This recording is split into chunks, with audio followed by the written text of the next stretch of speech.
everything I need.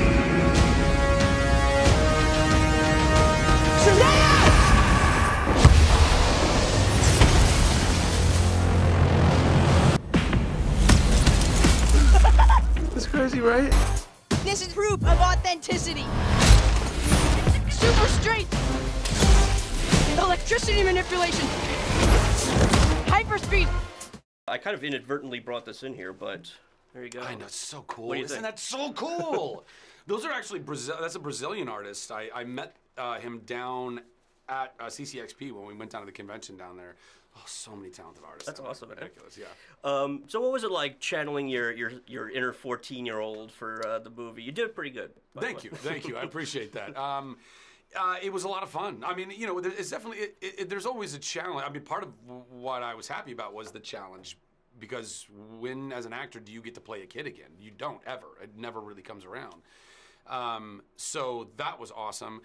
The fact that I just got to kind of be my authentic, energetic, stoked self, you know, like the kid in me that gets to be a superhero, and I don't have to hold any of that back. I don't have to be Christian Bale, who I'm sure was beyond stoked that he was Batman, but then has to rein all that enthusiasm in and to be really, you know, to be down here, you know, I didn't have to do that. I just got to use it and throw it in, and you know, and being around Jack and Asher and the kids, you know, helping to kind of just feel their youth and all of it. I mean, it was super fun. Did you know much about the character? Like, what's your history with the character before this? So, as many comics as I read when I was younger, Shazam, Captain Marvel, Shazam was not one of those comics. I knew about the character in the simplest of terms, that it was the boy who could say Shazam and become a superhero. Which, by the way, when you think about it, is kind of the most iconic archetype ever. Like, more iconic than all of the others, because it's the one we all dreamt of before we understood anything about Kryptonians or anything like that. You were a kid who was like, I think I could probably fly. If I just do this right, if I just think hard enough, like, you believed it, and we believed that we could get to that place. So, great archetype, but that's about all I knew. Then, in the process of auditioning for the role, I did, of course, a tremendous amount of research, and quickly learned that, you know, perhaps this is what I might be more geared to play than any other role, because of me being a man-child. There's so many directions and so much history with the comics. What would you like to see going forward for the character?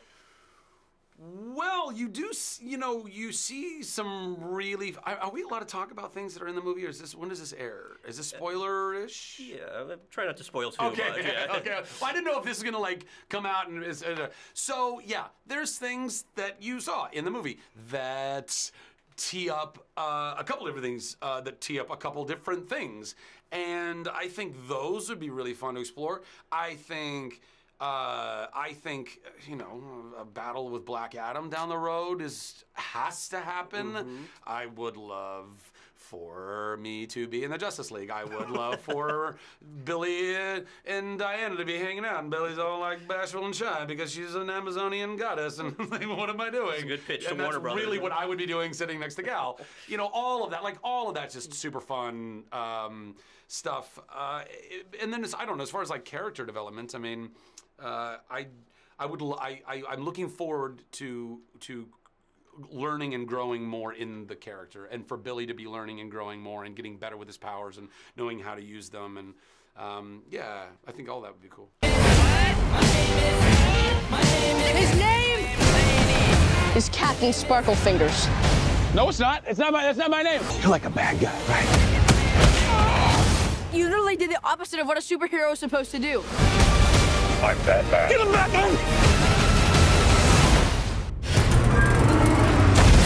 Dude, did you see that? Yeah, you electrocuted a bus and almost killed these people. And then I caught it!